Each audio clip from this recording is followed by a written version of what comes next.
welcome to the Music Business Buddy with me, Johnny Amos, podcasting out of Birmingham in England. I'm the author of the book, The Music Business for Music Creators. I'm a music creator myself. I'm a producer. I'm a consultant. I'm an artist manager and a senior lecturer in both music business and in music creation. Wherever you are and whatever you do, consider yourself welcome to this podcast and to a part of this community.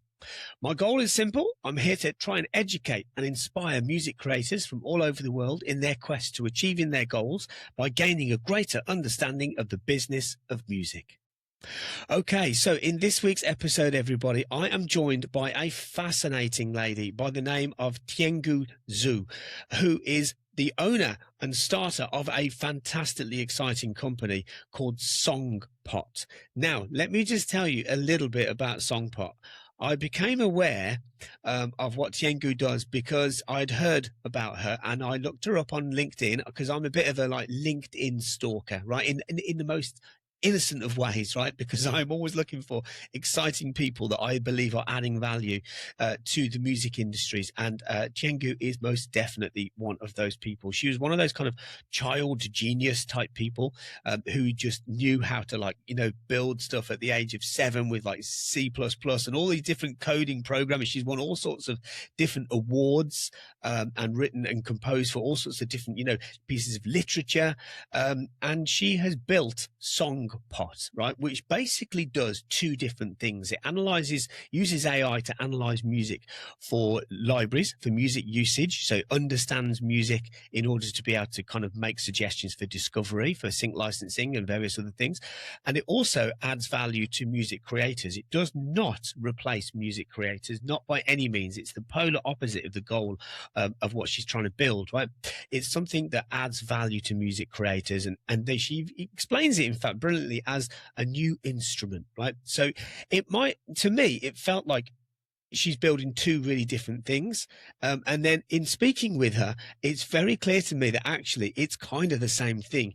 When we think about music being a beautiful universal language, and it is, right? It travels all over the world to lots of different people, but that musical language, that universal language, is also a very, very complex one, and sometimes even talking from human to human in order to understand the need of what should be done in music can be lost in translation, and it can be demoralizing, right? And so I think what Tiange has built is something that can understand the nuances of how human cognitive behavior works when it comes to creating music. That's a lot of information. She explains it very well, right? So I'm going to hand over to the interview. Take note, because I think that this is a lady that is on the rise in the global music scene. She's building something that I think is going to change the way a lot of people work at media companies and also at sync agents, and possibly even for music creators too. Here's the interview. See what you think. But anyway, so Tiange, welcome to the Music Business Buddy. It's really good to have you here. How are you? I'm doing great. Thank you. Thank you so much for inviting me to this podcast. I have been a huge fan of it, actually. I listened to many, many episodes, especially the ones on music supervision. There was one, that's by the owner of Catalog. I remember Frederick. Oh, yeah. Yeah, Frederick. Yeah.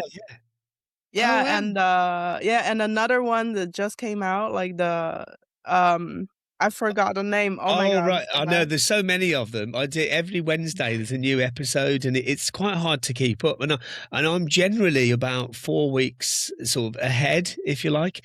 And so I think to myself, right, if somebody asks me about this week's episode, I think, right, which one went out this week? Because that would have been what I was doing about 4 weeks ago. So. I see.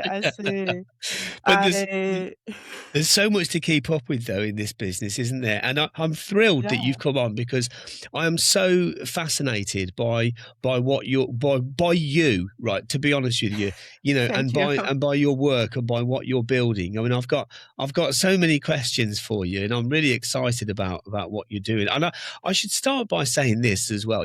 Congratulations, right? Because this is a really, an exciting era of your life and of your career. with It the is. design. I mean, you're designing and launching SongPot. I mean, I think it's going to be massive. For anybody that's not yet familiar with SongPot, could you give us a kind of overview of the goals? Yeah, the overall goals of SongPod is that we want to build AI that truly understands music, that can serve the music discovery. So, for example, you could search music by text description instead of just metadata, the title and artist, but also like audio and video, so that it can truly understand the music content and help you to find what you actually need. And this is super important for the, say, sync and in general DSP and all those platforms and companies that own a huge catalog. And then the other side of building AI that understand music is that it can really serve the creativity. So, say for musicians and producers, mm, I would like to think of AI as a sort of new instrument, because what it does literally is synthesizing sound, and so it is a synthesizer.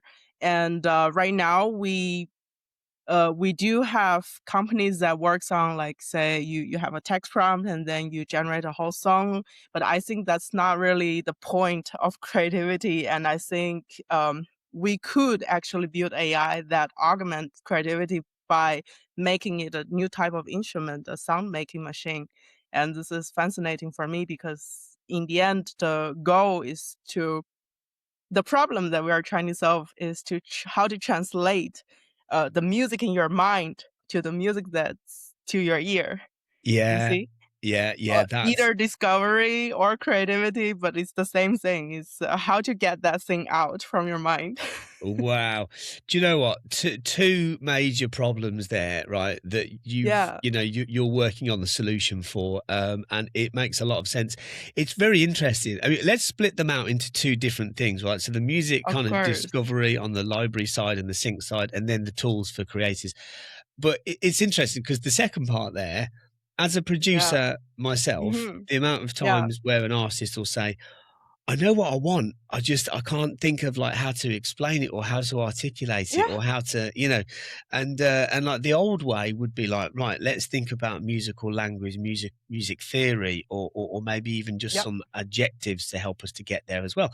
And even that can be difficult sometimes, right? So it's like we need this kind of like almost kind of like biologically in tune thing between humans to make it work. And actually, we don't always need that. Like that can be simplified. I mean, I'm preaching to the converted here. You know this, right? That's why you're building what Yeah. you're building. So Yeah. Yeah. let's come back to that bit. Let's go to the library bit because Okay. I speak to a lot of people at a lot of different libraries and they're all trying to do their best to make their music as discoverable as possible. Mhm. And Mhm. they've figured out the ways in which they can license that, but actually linking people that say music users that say, I need this music, but like, how Yeah. do I get there? Right. You're kind of Mhm. working to solve that problem. So, clearance and speed are like, high priorities for like media companies that want music for television, for example, who are looking Yes. to license music and they've got ways that they can license it. And there's, you know, the accuracy on metadata is important and all that kind of stuff. But is that something that you noticed, right? That you are trying to cater for? Yes, exactly. This is what we are trying to cater for. And we talk to a lot of like music supervisors and also like audio production, and people working in this industry. And I realized there's um so much trouble in finding what they need when they know already what they need. It's just the technology now, the systems that's not clever enough, let's say, to allow them to to find the things even if they already know.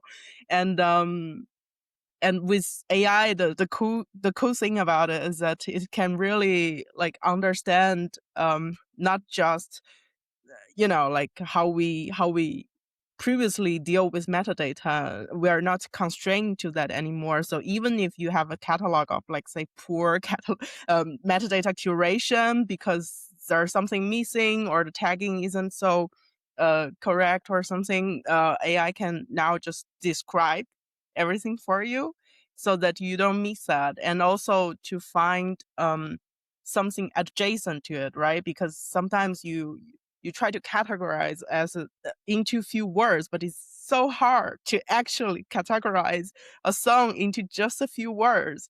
And Yeah. and also there are so many words that can get your music, say, lost in the sea of music, right? Oh, yeah. Yeah, like say you publish something and the you have your subgenre in indie rock, but there are so many indie rock there, and Yeah. and then you maybe you have like three words to describe the emotion or something, but this is so limiting, and actually we should have a better system for this. Yeah, that's a good point. Okay, so let's split that into like the two categories that I can think of that I can understand, right? So one which Sure, is like sure. the metadata, right? Sort of Yeah. creative metadata, genre, secondary genre, stuff like that, maybe stuff around mood. And then if we've got that there as text, and then over here there's technology now that like the DSPs use, for example, to sort of Hmm. do raw file analysis, Yeah. which kind of like we think of it as like, oh, it listens to songs, but I think really it kind of listens to elements of songs and then puts them into pattern recognition to be able to draw links between how danceable something is, or Yeah. how how much speechiness is Danceable. into it, Yeah. that kind of stuff, Yeah. right? Yeah. And so if we draw a link between the first part and the second part, i.e., imagine I'm putting a song now through a distributor onto Spotify, for example, and I want to pitch it Yep. to, say, some sync agents as well. Then I might call it, indie rock, for example, right? Yeah. But then, really, by the time it's analyzed, it might be like, yeah, it's kind of not really indie rock. It's kind of more like pop electro, kind of synth pop with sort of Hmm. guitars in there. So what I Hmm. said it was, and what the machinery thinks it is actually like a bit of a disalignment. And now, if the libraries are just built on the first one, Hmm. then presumably music users go to it and go, oh yeah, I want something that's like this, and then they type it in and they go, no, that doesn't sound like that. Like, no, you know. Um, Exactly. so And everyone perceive like all these words so differently because all these words are so subjective. Say danceability. I think something danceable for one is not danceable for another. Right. Yeah, yeah, yeah, exactly. Yeah, and that can be a problem in itself, actually, can't it? So is the goal for SongPot, when it comes to this particular aspect of what you're building, is the goal for this to act as a sort of filter between music users and music libraries? Will you sit in the middle of what they're doing, or whereabouts in the market do you sit there? It can be applied for both. This is my answer because it's all linked. Music discovery for sync or for DSPs. Like in the end, you are trying to find something that suits what the user wants in a huge library. Yeah, And yeah, and the technology that we're building is exactly the one that's trying to solve this miscommunication problem, let's say, in the yeah, current systems. And especially, for example, sometimes you could describe, of course, with words and they can be correct, but in music there are also unspoken, there are things that you cannot put in text, right? This is why totally. music is is another language. and and the cool thing about AI is that it can really like analyze the audio elements, right? And then trying to find similarity between audio themselves. So there's something, say, unspoken similarity, but we can, when you hear it, you know that they're similar, but you can't articulate so much into metadata that the how is this Yeah. similar, right? And but the thing is, like, AI can learn this pattern and then cater to that discovery experience. Wow, that's such an interesting term you just used there. Unspoken similarities. Like that's genius. Like that's just you've just hit across something there that's like, yeah, that's a major problem. Like every day for loads and loads of people in you know, in studios, in trailer houses, in all sorts of different places. You know, Mm-hmm. that's an issue. Um, so would the goal therefore be to license that software or to make that software available on a sort of B2B level for those companies? Yes. Yes, this is what Perfect. we are trying to do. We built our own platform, and also we have the API, so that for companies that are more tech native, they could use the API to integrate this technology into their own software or platforms. And then for those that are say less tech native, right? We built the platform so that they can just upload their music on our stuff and our platform, and then we will host it, and we help to. You can share your pages, say, and then share your playlist and all this, and then people can search, but really using this very intelligent s- search um Yeah, like a function of like yeah. a smart search system, basically. That's That's amazing. That's a yeah. oh my god! I'm just thinking of the amount of music supervisors that I've spoke to, even just on this podcast and outside of this as well, where they will literally like how they're building music. They're looking at so many like temp tracks and stuff that they can't license that they want to but can't afford, and then Mhm, it's like right, let's get something similar to that, and so that might then be sent off to like let's say an agent to go right or a mhm. publisher and go right, can your writers write something like this, and then they wait on it for another week, and then by then it's like oh yeah no it's not quite what we meant because it's been reinterpreted or whatever, which is Yeah, in some ways is great because that's where the art comes from. But when it comes to media production companies, it's like that's not useful, and they run out of patience, and then they just go, "Oh, let's go over here and license this production music." Hence, why production music is in such a boom right now. But like mhm. you mentioned Fred earlier, Frederick Schindler, and like Yeah, I know what he's trying to do with all of the labels that you know that he's working with, and he's mhm. like, this is really really underserved because there's like all this like amazing back catalog from like some real great legacy indie labels, Matador, 4AD, Yeah, all those kind of labels. It's yeah, like there's music that's like kind of untapped there. yeah, yeah. Yeah, totally. I think they have a great taste in their music creation, and honestly super excited about it. Yeah. Yeah. Oh, yeah, totally. Okay, so that's one side of it. Mhm, And by the way, I should say this, Tiange. So if you were only building that and just that, mhm, um, mhm. like you do really well anyway, right? I think you'll do really well, right? So like even if it was just that, like that's like congratulations, like pat on the back for that, right? But Thank you. there's another element to this as well, which is the AI tools for music creators, that kind of extra instrument thing that you were talking about there. I in a recent episode, I was interviewing a gentleman by the name of Pete Ganbarg, who was president of A&R Atlantic for several years. Incredibly impressive guy, and I asked him his thoughts on like the subject of AI music creation, and he was like he had a very interesting take. He was like, you know, it's not a problem, right? It's just another way of making music.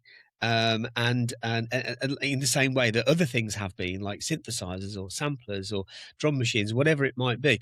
And I really like that take because it makes us realize that actually, you know, it makes everything a lot more inclusive.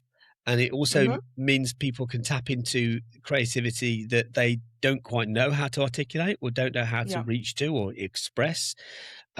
So that then leads us into the second part of what you're building.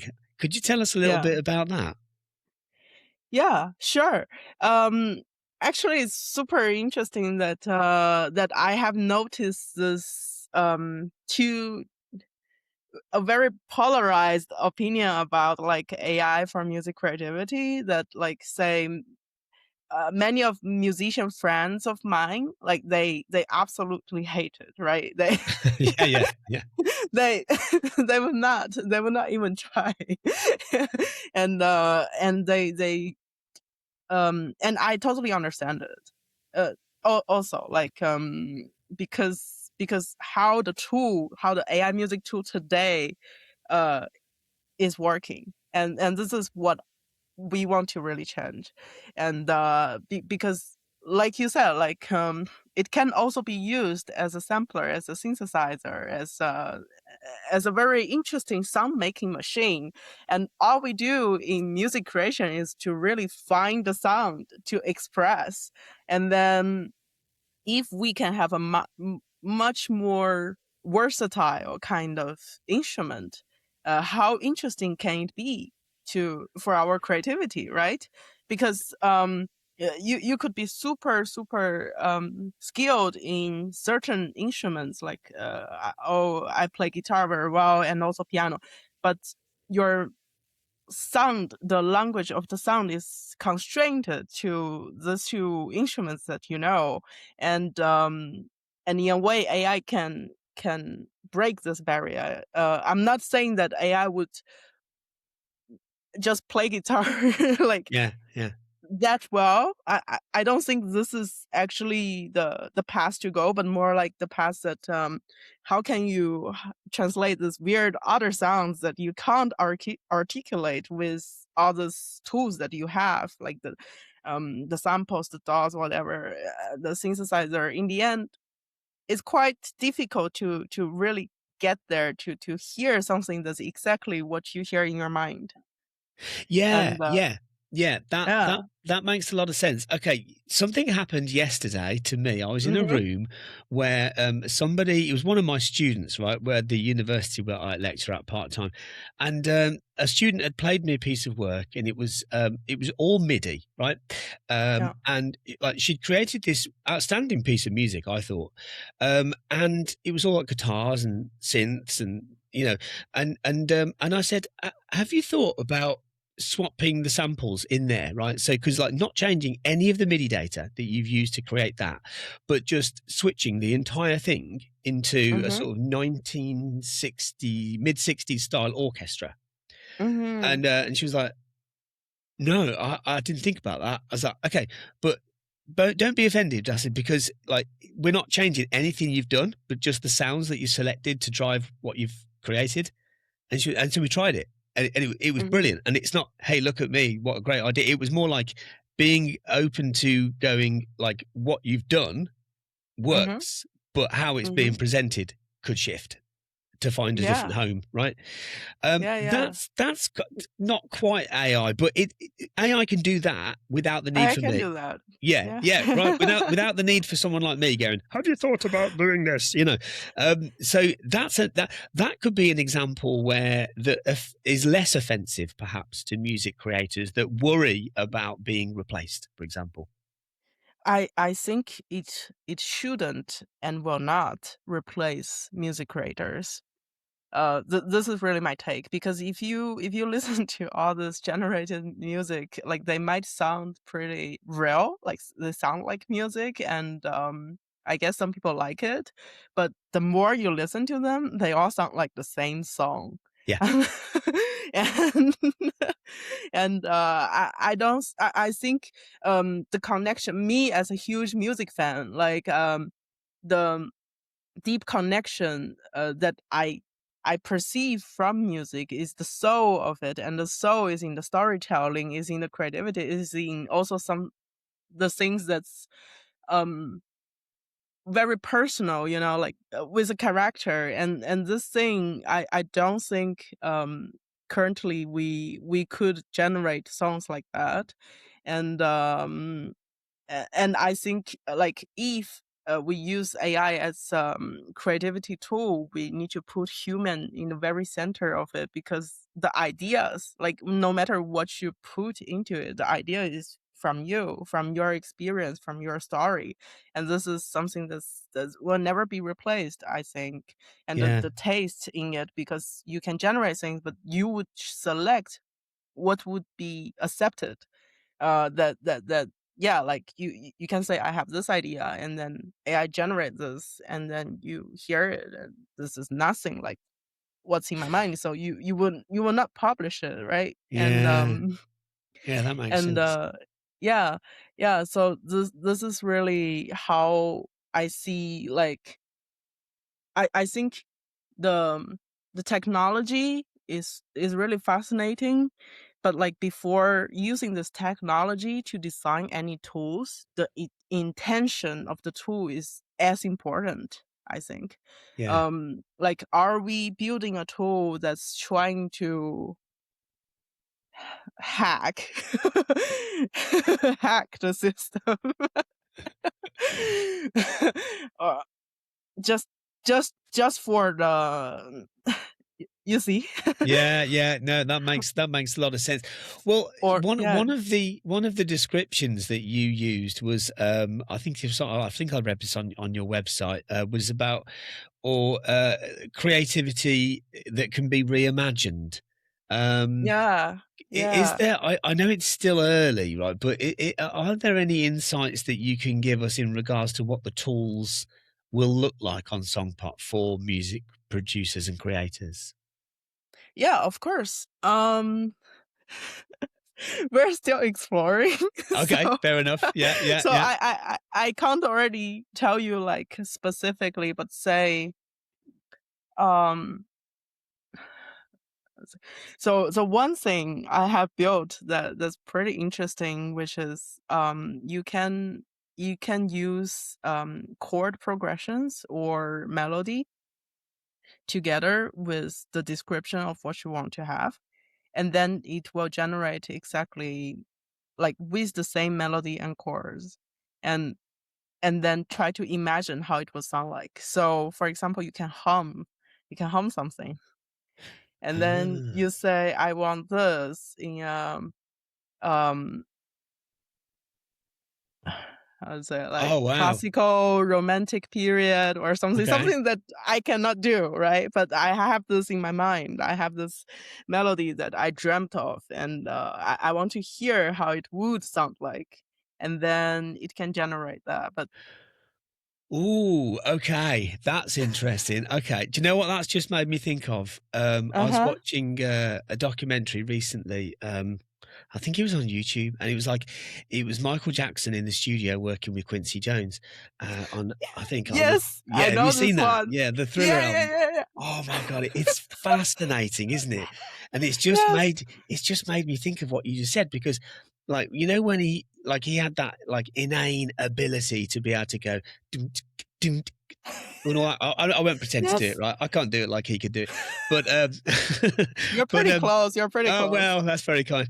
And and then like, then Quincy Jones would be like reinterpreting what he can. Oh right, yeah, that bit's like chords, and like Yeah. that's the intro for Billie Jean, and that bit there that you just sung, that's actually like, that could be a bass line, right? So let's turn that into a bass line. And so all that is that kind of similar to what you're referring to there. Yeah. Brilliant. This is the goal to have that Quincy Jones Yeah. Wow. for you Okay. and me in the studio. Yeah, because Yeah, if Michael Jackson hadn't have met Quincy, right, then Thriller wouldn't have sounded the way it did, and totally. but not everybody can afford access to a producer like that, right? And Yeah. and so this is like, when people talk about like an artist-centered ecosystem, I think what that actually means is artists having the same tools as the business, Mhm. like having tools to the same marketing tools, the same playlist pitch tools, and the same tools to be able to go, okay, I haven't got the budget for that producer over there, but what I really need is to get this idea out of my head. Mhm. And if I hum it over here and then Yeah. do this and that, and then I can get what's in here on there to the world, right? Yeah. And that's the goal, right? Yeah. Yeah, but in the meantime, I don't think this tool will replace Quincy Jones, because Quincy Jones has this mastermind that maybe Yeah, the machine can never can never achieve, right? yeah, And even like I would say it's a better, say, prototyping way, right? But better way of prototyping. Like say you can have a lot of ideas, and then you can hear them instantly, instead of like getting mad at oh, I'm trying to find this sample that should sound like this, and then I spend hours browsing the sample library. Instead of that, you could just ah, you see, like to make drafts, let's say. But I think a really skilled, great producer, I mean, they do master work. Yeah, yeah. I'm so glad you just said that because yeah, this is not to replace Quincy Jones. It's to be able to help the next Michael Jackson to formulate those ideas before they take it to the next Quincy. Yeah, and actually, I have been talking constantly with musicians and producers, and after a lot of chats, I realized like one of the biggest problem in their production process is actually the communication. It's about how, like, you have something in your mind, you communicate to your producer don't get you, and and you go back and forth. But what if you could quickly prototype something that sounds similar, but not quite there, right? And then you just send this as a reference, and then you could communicate much easier also. Oh wow. Oh wow. That's okay. That's amazing. Do you know when people often say that like music is, you know, the universal language that can travel all Yeah, over the world? And like that's beautiful. It's amazing. But it's also a very complex language, isn't it? That can it be is. misinterpreted even between people that speak the same language. So Totally. yeah, I love the sound of this. Let's shine more of a light on you and your background, right? Because you have a, correct me if I've got Sure. this wrong, right? You've got a PhD in music information retrieval, Yes. and you've won multiple awards as like a very competitive programmer, and you Thank contribute you. towards various pieces of literature and books. Does Mhm. your passion for sort of science, does it play a big part in your curiosity of how all this sits together? Yeah, definitely. Not just limited to my curiosity for science, I guess, just curiosity for this whole world. Good um, answer. yeah, yeah, and actually, yeah, I am definitely a super geek girl, let's say. I started programming when I was 7 years old. Really? Yes, 7 years old? 7 years old. Yes. Wow. And yeah, and for a really long time I was the only person who knows how to program, let's say, C++ in my whole school. And mm, Wow, and you were that kid. I was that weird geeky Wow. kid.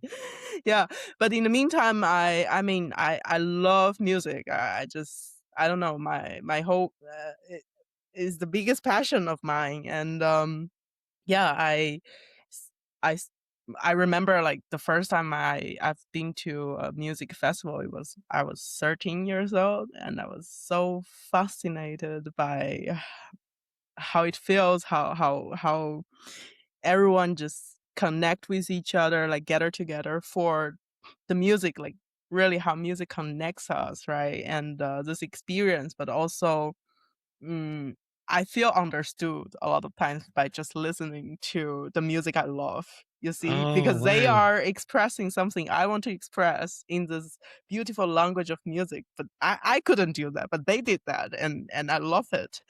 Um, Oh, yeah, so what a wonderful way of explaining it. That's I love that. I love that. That's terrific.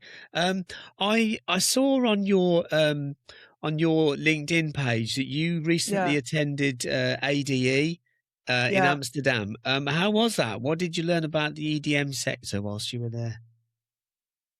Um, In 80 actually, I didn't go to that many events because I went to mainly the panels, to listen to people in the industry, how they see everything's going, and, but definitely the electronic music scene was huge in Amsterdam. You just walk around and you pass by a flower shop maybe, and they're having a DJ they're playing. It's Yeah, such an yeah, yeah. experience.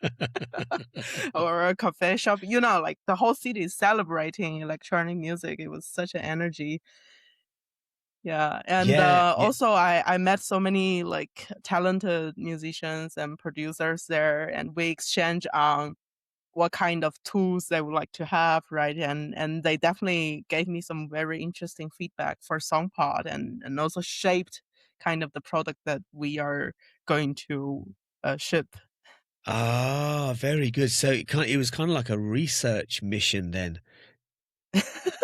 Research mission, yeah. Okay, okay, okay. So that's very cool because you're still in research and development, right? For the creator tools. So you're Yeah, kind of yeah. okay. So you're kind of going, what do people really need? What do they have problems with? Because you're good at like fixing those problems, right? So once you know what the problems are, then you can go, okay, I know how to do that. Yeah. For the last 7 years, well, like before I started SongPod, I was really just doing music AI research, and for many years, it's a super niche topic. And actually, the musician around me, they don't know about what is music information retrieval, and they didn't know that people are composing with AI. This was such a niche thing for many Yeah, years. And I have experienced, like, say 5 years ago, I remember I listened to a talk by a researcher working on generative music project, but when he plays what this machine generates, I didn't thought that this would go so far, okay, compared okay, to what we can hear today. And yeah, so after spending so many years, like, really digging into the tech that's behind this music AI, I want to build something that's actually useful for the industry. Not with my understanding of this technology, because I think I yeah, there are so many cool things to do there. yeah, yeah. That's nice. Um, Wow, Jengu, you are fascinating. You really are. Like, I can see exactly how useful you're going to become in the coming years to so many people in so many different sectors, actually, as well, of the music industries. You know, what are your goals moving forward? Like, what do you want this all to look like? You know, sort of, I don't know, let's say 10 years from now. 10 years. It's a long time, isn't it? But it goes fast, It's doesn't a it? long 'Cause time, time yeah. goes faster as you get older, I find. So, I mean, 10 years will fly by, but like right now, it feels like a long time, doesn't it? But like, what do you want to see going forward? Do you want to is the goal to find solutions to people's problems? I hope in 10 years we can actually solve this problem that I described in the very beginning of this podcast, right? Like, how to translate that sound in your mind to the sound that you can hear. Yeah, I hope that SongPod would play a big part in solving this problem, and I hope that we could really build something that's serving the creative community. We help the creativity with AI, right? yeah, I really hope, um yeah, this is the vision and the goal that I'm heading yeah. towards. Yeah. Do you know what? I must share this thought with you because before I spoke to you today, Yeah. having had a look at your work and then hoping like again, thinking, oh, I hope she can come on the podcast. I'd really like to talk to her. So I'm really glad that you have, right? Because one of the things that I was thinking when I first understood your work, I was Mhm. thinking, right, so you're looking at AI in regards to like optimizing it for catalog and discovery, and then AI Mhm. in terms of like how it can help to create music. And I was thinking, I thought to myself, that's wide. Like those are like two different areas. Actually, in talking to you, tell me if I've got this wrong. I don't think they Mhm. are. I think what They are you are, not. no, they're not. You're creating something that can do the thing that people can't explain, right? Yeah, I mean, in the end, if you build an AI that understands the language of music well, it can do both. Yeah, Yeah, yeah, yeah, this is how I see it. Like, it's two sides of the coin, but yeah, I understand. I totally understand that it looks like two different uh, products, or even two different companies working for two different sectors in the music industry. But from the standpoint of the technology, if you build a AI that's powerful enough for music understanding, you can solve both. Yeah, yeah, I totally agree. Well, I'm convinced. I'm so glad that that you were cool with coming on here today and talking about this because I'm so excited for you. Honestly, congratulations on where Thank you're you at. so much. It's very kind of you, really. Oh no, I tell you what's kind is what you're doing, right? Because to be quite honest, right, you are an utter brain box, right? You've got so much ability, so much cognitive ability. You're such a blessing to this world, Tiange. You really are. And Oh you've my God. decided to plow all of that into making the music industry better. So when it comes to kindness, that's kindness. And thank you for what you're doing. Thank you. I really hope I could make something useful for this industry. I would love to contribute a bit.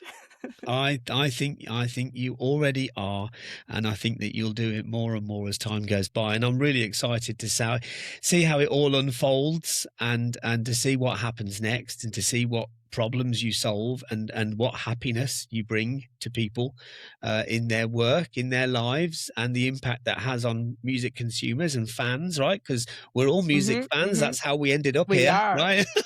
Exactly. That's what brought us all together, isn't it? Yeah. I'm fascinated by you and your work, and I just wish you just all the luck and all the love going forward. And thank you for contributing your time here today. Thank you so much, Johnny. Okay, wow, what a fascinating lady. Absolutely fascinating. She clearly has a solid understanding as to what it is that she's trying to do. And like many good businesses generally look to try and solve problems, don't they?